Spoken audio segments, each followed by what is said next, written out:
అది వారికి తెలిసి ఉండిన ఎడల అది వారికి తెలిసి ఉండిన ఎడల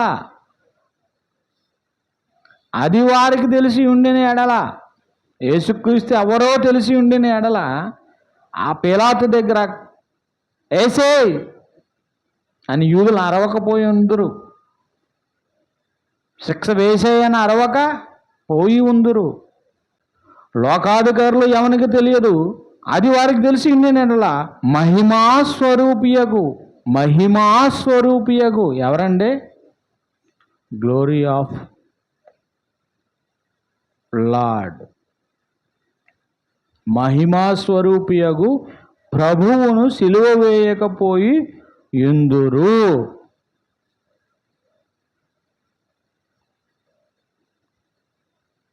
ఎవరంటండి ఆయన? మహిమాస్వరూపి యొక్క ప్రభువు. క్రీస్తు యొక్క మహిమ ఏంటంటే లోకానికి అర్థం కాలేదు ఆయన మహిమ ఏంటో. అసలు దేవుడు నిత్యత్వంలో యేసుక్రీస్తు వారు తండ్రి దగ్గర ఉన్న ఆయన భూమి మీదకి వచ్చిన తర్వాత దేవుని మహిమతో నిండుకొని ఉన్న ఈయన్ని దేవుని మహిమ లేకుండా అసలు ఆయన జీవించాడా అంటే జీవించలేదండి. కొన్ని క్షణాలు దూరం చేయడానికి, దేవునికి దూరం అవడానికి ఎంత ఏడ్చాడు అంటే కన్నీళ్లు పెట్టుకుని ముమ్మారు ప్రార్థన చేసి, తండ్రి సాధ్యమైతే ఈ గిన్నె నా దగ్గర నుండి దూరం చేయి తండ్రి, అయినా నీ చిత్తమే సిద్ధించునుగాక. తండ్రి సాధ్యమైతే ఈ గిన్నె నా దగ్గర నుండి దూరం చేయి తండ్రి అని ఏడుస్తున్నాడు, కుమిలిపోతున్నాడు, చంటి పిల్లవాడిలాగా ఏడుస్తున్నాడు.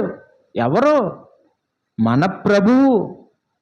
చిన్న పిల్లలా ఏడుస్తుంటే ఆ గెచ్చమైన తోటలో, ఆ కొండ మీద చలిగాలిలో చలి లేక ఆ శ్వేదగంధ్రాల నుండి ఆ రక్తం, చెమట రూపంలో రక్తం వెళ్ళిపోతుంటే ఆ గెచ్చమైన తోటలో తండ్రి ప్రార్థిస్తున్నాడండి.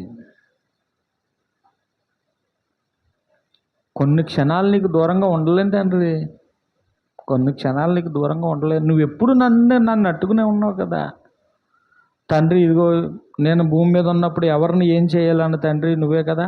నువ్వు చెప్పిన మాటలు చెప్తానికి వచ్చాను కదా. నువ్వు ఎన్నుకున్న వారి కోసమే నన్ను నియమించావు కదా, వచ్చాను కదా. కొన్ని నిమిషాలు ఎడబాటు నేను తట్టుకోలేను తండ్రి నీతో.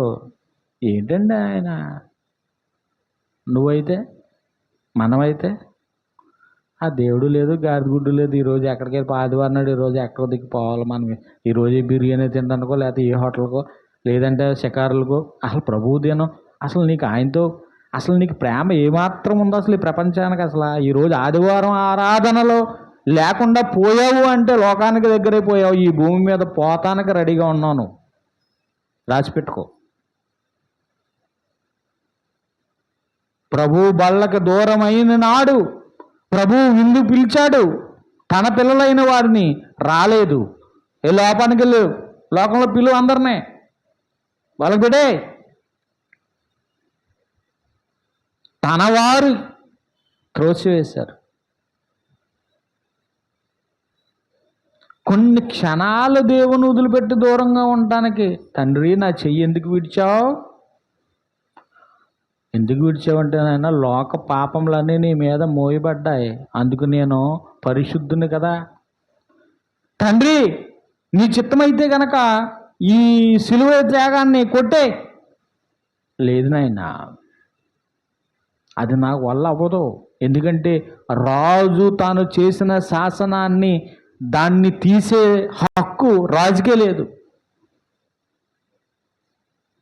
రాజు రాసిన శాసనం ఎస్తేరు గ్రంథంలో అహష్వేరోషు రాసిన ఆ రాజరికం యొక్క శాసనాన్ని ఎస్తేరు అడిగింది, సాధ్యమైతే తీసే, నా ప్రజలైన ఇశ్రాయేలుని నేను కాపాడుకుంటానికి. నా వల్ల అవదేక.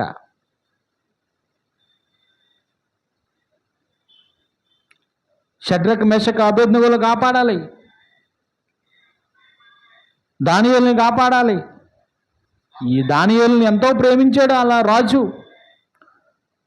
తన రాత్రంతా నిద్రపోలేదు, తన శాసనాన్ని తను ఏం చేయలేడు. ఒక్కసారి శాసనం రాశాక దానిని రద్దుపరిచే హక్కు ఎవరికే లేదు. అందుకే దేవుణ్ణి అడుగుతున్నాడు, నువ్వు రాసావు కదా నా గురించి మరణ శాసనం, దీన్ని తీసే. నాయన నా చేతిలో లేదు నాయన, నా చేతిలో ఉంటే నేను చేద్దును. నేను రాసిన శాసనం నువ్వు చేయటమే తప్ప మరొకటి లేదు. రాజు చేసిన శాసనం రాజుకే, రాజే దాన్ని ఉల్లంఘిస్తే ఇంకేమైనా ఉందా? తండ్రి రాశాడు శాసనం, కుమారుడు ఎక్కాలి సిలువ. ఎందుకంటే 33.5 సంవత్సరాలలో ఆ రక్తంలో ఎక్కడైనా ఒక తప్పుడు ఆలోచన కానీ, ఆ రక్తంలో ఎప్పుడైనా ఒక మలినం కానీ, ఒక పనికిమాలిన ఆలోచన కానీ, ఒక పనికిమాలిన వేరే కార్యక్రమాలు కానీ తన ఆలోచనలలో కానీ, తన చూపులో కానీ, తన నడకలో కానీ, తన పడకలో కానీ ఏ మాత్రము అపవిత్రత అనేది ఆ రక్తంలో చోటు చేసుకోకుండా పవిత్రమైన జీవితాన్ని గడిపాడంటే అది ఈ భూమి మీద ఎవరి వల్ల కాదు. మనం వెళ్ళిపోతాం, మనం తప్పిపోతాం, ఎన్ని విషయాల్లో తప్పిపోతాం.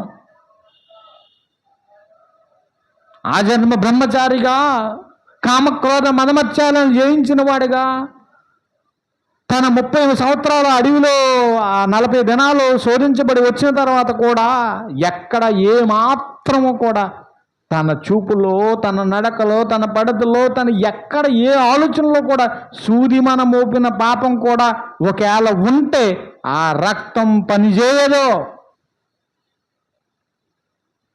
ఎంత పవిత్రమైన జీవితాన్ని దేవుడి కోసం అలా పెట్టాడు. సర్వమానవాళి రక్తం పాపం అంతా కూడా అదిగో ఆ గిన్నెలోనిది తాగితే ఇక నువ్వు నాకు కొన్ని క్షణాలు దూరం అవుతావు. తండ్రి నన్ను ఎందుకు దూరంగా ఉంచావు?